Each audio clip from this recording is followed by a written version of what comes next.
어떤 여자분이 70대인 것 같아요. 정확하게 70세이신 여자분이 TV에 나와서 55년 전에 헤어졌던 초등학교 동창을 꼭 만나고 싶다고 얘기를 했어요. 그래서 사회자가 왜 만나고 싶냐고 물었더니 초등학교 때 자신은 굉장히 가난하게 살았다는 겁니다. 그런데 그 친구는 그나마도 좀 넉넉한 가정인데 그 어려울 때에 옥수수빵을 잘 챙겨줬다는 거예요. 자기한테 잘 챙겨줬다는 거예요. 배가 고플 때마다 그 옥수수빵을 챙겨주는 바람에 배를 굶지 않게 되었다. 그래서 그 친구가 너무 많이 생각이 난다. 꼭 만나고 싶다. 이렇게 얘기를 하는 겁니다. 살아오면서 이 여자분은 수없이 많은 친구들이 있었겠지요. 그럼에도 불구하고 어려울 때 자신을 많이 도와준 친구이기 때문에 꼭 만나고 싶었던 겁니다. 편할 때나 좋을 때 함께했던 친구보다 어려울 때 함께한 친구가 더욱 마음에 남는 것은 당연한 것이라고 생각을 합니다. 바울은 데살로니가 교회를 꼭 방문하고 싶었지만은 사단의 방해로 가지 못했다라고 2장 18절에서 얘기를 하고 있습니다. 그래서 자신의 방문은 일시로 뒤로 연기하고 그 대신에 디모데를 데살로니가 교회로 파송을 합니다. 임무를 마치고 돌아온 디모데의 보고는 데살로니가 성도들이 신앙의 환난 가운데서도 믿음과 사랑의 열매를 많이 맺고 있다는 것이었습니다. 너무나 기쁜 나머지 바울은 하나님께 본문과 같은 기도를 합니다. 바울은 어떤 기도를 했을까요? 첫 번째로는 사단의 방해가 있음에도 불구하고 데살로니가 성도들을 더욱 만나기를 원하고 있습니다. 11절 말씀을 우리 한번 읽어볼까요? 하나님 우리 아버지와 우리 주 예수는 우리 길을 너희에게로 갈 수 있게 하옵시며. 바울은 데살로니가 성도들을 간절히 보기를 원하는 겁니다. 그러나 보통 사탄의 방해가 있으면은 그 계획을 연기하거나 아니면 포기할 수 있는데 그럼에도 불구하고 더욱 만나기를 원하고 있는 것을 볼 수가 있죠. 그 이유가 뭘까요? 그 이유 중에 한 가지는 어려움을 함께 했던 그 교회 성도들이었기 때문인 줄로 압니다. 누구나 아무 일 없이 편안한 생활을 했던 시간이나 사람은 그다지 사람들 마음속에 남지를 않습니다. 그러나 어려움을 많이 당했던 시간이나 그 함께했던 사람은 마음에 많이 남게 되죠. 바울이 데살로니가 교회에서 얼마나 많은 어려움을 당했는가. 사도행전 17장을 보면은 나옵니다. 바울의 일행들이 데살로니가를 방문해서 약 세안식일 동안, 세안식이니까 약 20일 정도 되겠죠. 20일 동안 복음을 전했다고 했습니다. 이때 많은 사람들이 예수를 믿게 되었어요. 그러자 유대인들이 이를 시기합니다. 그래서 시장의 저작거리에 그 잡배들을 동원해서 바울을 잡으려고 소동을 벌였습니다. 붙잡히면은 린치를 당할 수 있는 그런 급박한 상황이 되기도 한 거죠. 이들은 바울을 찾지 못하자 야손과 바울의 일행들을 업장에게 끌고 가서 천하를 어지럽히는 자들이라고 고소를 합니다. 그러나 업장은 상황을 파악해 보니까 단지 종교적인 문제다라는 판단을 쓰게 되는 겁니다. 그래서 보석금을 받고 이들을 석방시켜 줍니다. 그리고 그날 밤에 석방한 그 바울의 일행들은 바울을 몰래 베레아로 도피를 시킵니다. 일단 도피를 시켜놓고 보자는 거죠. 그러나 유대인들은 베레아까지 따라가서 또 소동을 벌이는 것입니다. 이렇게 베레아에서 어려움을 많이 겪었던 그 바울과 함께했던 데살로니가 성도들이었기 때문에 바울은 그 데살로니가 성도들이 그렇게도 보고 싶은 거예요. 어려울 때 함께했기 때문에 더욱 보고 싶은 거죠. 사람과의 관계도 마찬가지입니다. 사람과의 관계가 즐거울 때만 함께하는 사람이 있는가 하면은 어려울 때도 떠나지 않고 함께하는 그런 사람, 그런 친구들이 있죠. 전자보다도 후자가 더 진실한 친구라고 할 수가 있을 거예요. 사랑하시는 우리 금발교회 모든 성도님들은 사람과의 관계 속에서 어려울 때 함께 하시는 그런 성도님들이 될 수 있기를 축원드리겠습니다. 교회들도 보면은 그런 성도들이 있어요. 교회가 좋을 때는 그냥 몰려드는데 교회가 좀 어려움을 겪으면은 그냥 뒤도 안 돌아보고 교회를 떠나버리는 이런 사람들이 있죠. 그런 사람들은 하나님을 믿는 사람으로서 양심이 조금은 불량한 사람이다, 이렇게 볼 수가 있는 거예요. 교회가 좋을 때도 있고 어려울 때도 있죠. 그럼 좋을 때도 함께 했으면 어려울 때도 함께 해야 되죠. 그게 신앙의 양심 아니겠어요? 잠언서 17장 17절 말씀에 보면은 친구는 사랑이 끊어지지 아니하고 형제는 위급한 때를 위하여 나느니라. 친구는 어떤 상황 속에서도 사랑이 끊어지지 않는다. 진정한 친구는.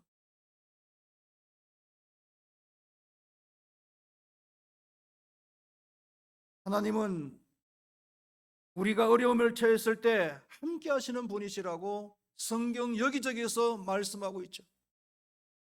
시편 68편 5절에서 6절 말씀에 보면은 그의 거룩한 처소에 계신 하나님은 고아의 아버지시며 과부의 재판장이시라. 하나님이 고독한 자를 가족들과 함께 살게 하시며 갇힌 자들을 이끌어내사 형통하게 하시느니라. 하나님은 고아로 있을 때, 과부로 있을 때, 고독하게 있을 때, 갇혀 있을 때, 가장 어려울 때 함께 하시는 분이시라고 말씀하고 있는 겁니다. 할렐루야. 우리가 가난하고 슬플 때도 함께 하시는 분이 우리 하나님이신 줄로 믿습니다. 우리 하나님을 믿는 사람들은 이런 하나님의 양심을 가지고서 살아가야 될 줄로 믿습니다. 바울이 데살로니가 성도들을 또 보고 싶은 이유가 뭐냐면은 이 데살로니가 성도들은 바울의 영적 자녀들이기 때문이에요. 데살로니가 성도들은 바울이 복음을 전했고 그리고 양육한 사람들이기 때문에 바울의 영적 자녀들이라고 할 수가 있는 거죠. 자기의 그 영적 자녀들이 갓 태어났을 때 헤어져서 지금까지 한 번도 보지를 못한 겁니다. 그러니 얼마나 보고 싶겠어요. 육신의 자녀도 마찬가지 아니겠습니까? 육신의 자녀도 태어나고 난 이후에 헤어져서 그동안에 한 번도 보지 못했다면은 그 자녀를 얼마나 보고 싶겠어요. 인지상정 아니겠습니까? 데살로니가 성도들은 바울이 복음을 전하고 바울이 양육한 바울의 영적 자녀들이에요. 그렇기 때문에 바울이 너무나 보고 싶어 했던 것은 당연한 거예요.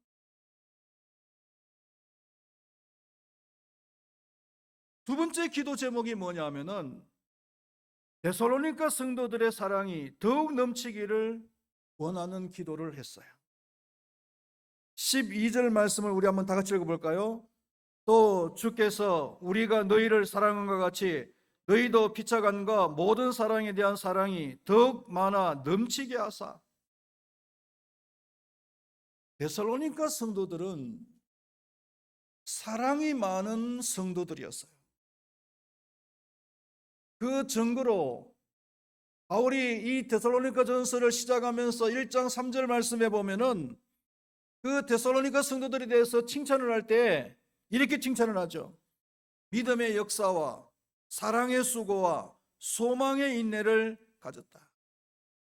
그게 보면은 사랑의 수고를 하는 그런 데살로니가 성도들이라고 칭찬을 하고 있단 말이에요. 그리고 실제로 디모데가 방문을 해본 결과 사랑의 열매를 많이 맺고 있다고 바울에게 보고를 한 거예요. 그리고 4장 9절 말씀에 보면은 바울은 이렇게 이야기하고 있습니다. 형제 사랑에 관하여는 너희에게 쓸 것이 없음은 너희들 자신이 하나님의 가르치심을 받아 서로 사랑하매라. 바울이 이 데살로니가 교회 성도들을 향해서 너희들의 그 사랑에 대해서는 내가 할 말이 없다. 왜? 너무나 사랑의 그 삶을 실천하면서 살고 있기 때문에. 우리 큰바위 교회 모든 성도님, 우리 큰바위 교회가 이런 교회가 될 수 있기를 축원드리겠습니다. 하나님께서 보실 때에 큰바위 교회는 사랑에 대해서는 할 말이 없는 교회야. 너무나 사랑을 잘 실천하고 있어. 너무나 사랑이 많은 교회야. 진실한 사랑을 하고 있는 교회야. 할 말이 없는 교회.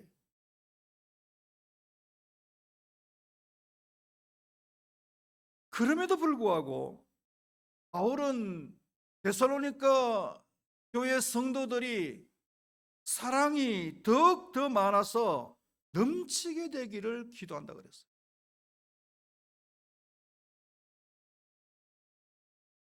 왜냐하면 이 사랑이라는 것은 아무리 많아도 결코 지나치지 않기 때문에.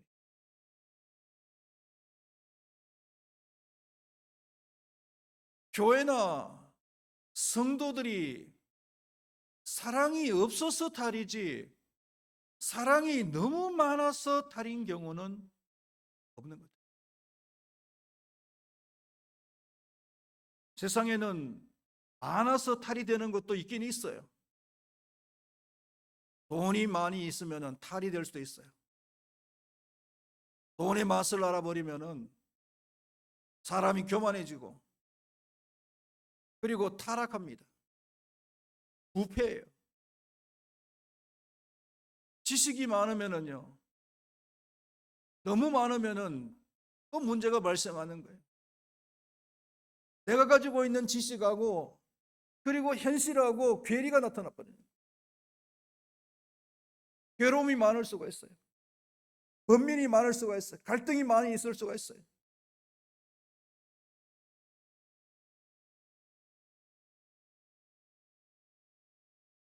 권력이 많으면요, 그것도 문제가 될 수 있죠. 독재가 되어버리는 겁니다.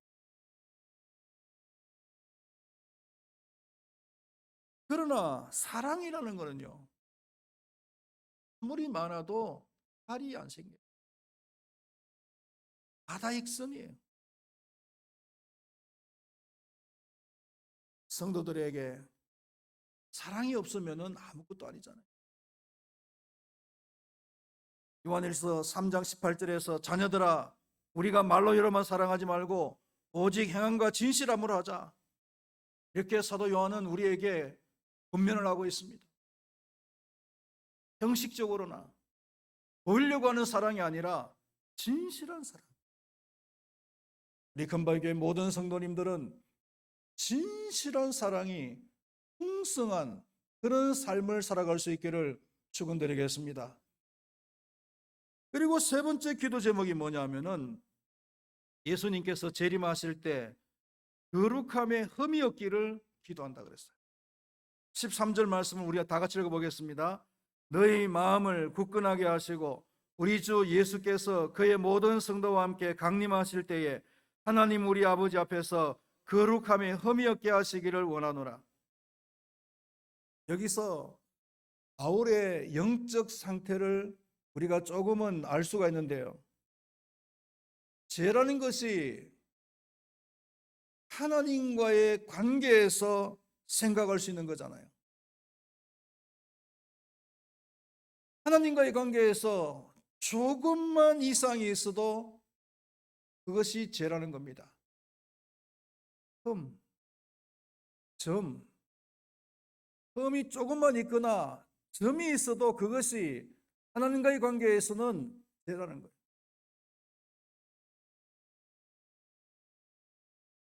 그래서 바울은 데살로니가 성도들이 잘하고 있지만은 흠이 없기를 기도하는 거예요.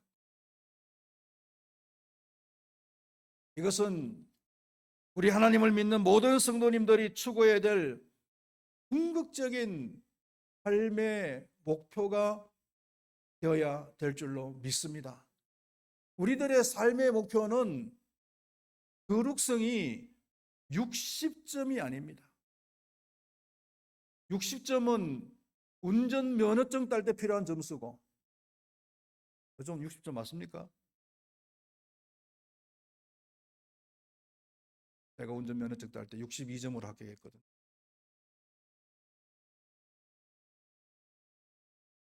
(60점이) 아니라 우리 성도들의 삶의 목표는 100점이에요.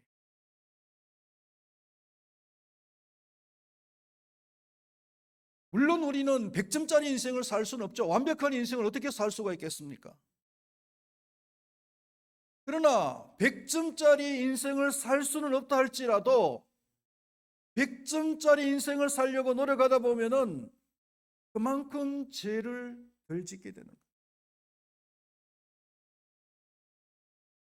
빌립보서 1장 10절 말씀에 너희로 지극히 선한 것을 분별하며 또 진실하여 허물 없이 그리스도의 날까지 이르라. 디모데전서 6장 14절에서는 우리 주 예수 그리스도께서 나타날 때까지 흠도 없고 책망받을 것도 없이 이 명령을 지키라. 주님께서 이 세상에 다시 오실 때에 점도 없고 흠도 없이 하나님의 이 말씀을 지키면서 살아라는 것. 사도 베드로도 베드로후서 3장 14절에서 그러므로 사랑하는 자들아 너희가 이것을 바라보나니 주 앞에서 점도 없고 흠도 없이 평강 가운데서 나타나기를 힘쓰라. 점도 없고 흠도 없이 주님 앞에 서기를 힘쓰라는 겁니다. 이게 우리의 삶의 궁극적인 목표가 되어야 된다는 겁니다. 어차피 점도 없고 흠도 없는 삶을 살 수도 없는데 이런 삶을 살아라고 하는 이유가 무엇인가? 두 가지라고 생각합니다. 하나는 정상 참작을 위해서예요. 100점짜리 삶을 살기 위해서 노력을 했는데도 안 되는 겁니다. 그러면 주님 앞에 섰을 때 정상 참작이 되는 거예요. 주님, 제가 100점짜리 인생을 살려고 노력한 거 아시죠? 주님께서도 그것을 정상 참작해 주시는 거예요. 그러나 목표점을 낮게 잡고 목표 노력조차도 하지 않는 그런 삶을 살면은 정상 참작이 되지 않고 그대로 심판받는 거예요. 이것 때문에 우리는 점도 없고 흠도 없는 삶을 살려고 노력을 해야 되고, 또 한 가지는 높은 근사치의 삶을 살 수 있기 때문에 60점이 삶의 목표라면은 잘 살아도 60점이잖아요. 그러나 100점의 목표를 정해놓고 살면은 100점이 안 되더라도 열심히 노력하다 보면은 70점, 80점, 90점짜리 삶을 살아갈 수가 있는 거예요. 그러면 60점보다는 높은 그런 점수의 삶을 살아갈 수 있는 거죠.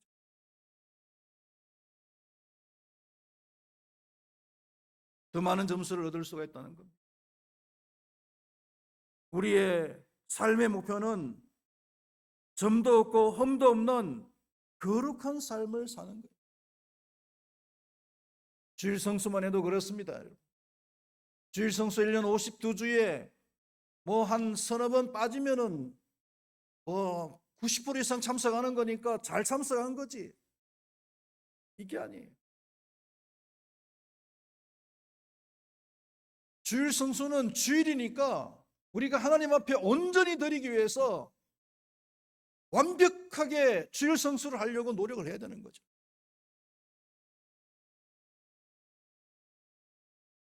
그게 이 말이에요.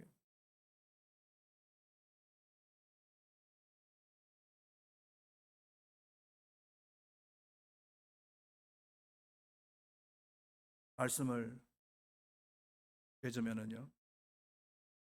바울은 데살로니가 교회 아름다운 소식을 듣고 위에서 기도를 하는데 세 가지 기도를 했다고 했습니다. 하나는 마음은 곧장 달려가서 데살로니가 성도들을 보고 싶다고 기도합니다. 길을 열어달라고 기도합니다. 왜 그렇습니까? 데살로니가 성도들은 바울이 어려울 때 함께했던 그 성도들이었기 때문에 어려울 때 함께하는 우리 큰발교회 성도님들이 될 수 있기를 바라겠습니다. 두 번째로는 더욱 사랑이 넘치는 성도들이 되게 해달라고 기도했습니다. 그리고 세 번째로는 의미 없는 거룩한 성도들이 되게 해달라는 기도였습니다. 이것이 우리의 기도의 제목이 될 수가 있고 우리의 삶의 목표가 되면 좋겠습니다. 기도하겠습니다. 하나님 아버지, 바울은 데살로니가 교회의 소식을 듣고 몹시 마음이 기뻤습니다. 기쁜 나머지 세 가지의 기도 제목을 하나님께 올려드렸는데 데살로니가 성도들을 속히 볼 수 있도록 길을 열어달라고 하나님께 기도했습니다. 왜냐하면 데살로니가 성도들은 바울이 어려울 때 함께했던 그런 전우들과 같은 성도들이었기 때문입니다. 그리고 두 번째로는 데살로니가 성도들이 사랑이 많은 그런 성도들이었음에도 불구하고 더욱 사랑에 넘치도록 많은 그런 성도들이 되게 해달라고 기도했고 그리고 흠이 없는 거룩한 삶을 살게 해달라고 기도를 했습니다. 하나님 아버지, 이 기도가 우리의 기도가 되게 하여 주시고 우리의 삶의 목표가 되게 하여 주시옵소서. 예수님의 이름으로 기도드리옵나이다. 아멘. 광고 말씀을 드리도록 하겠습니다. 오늘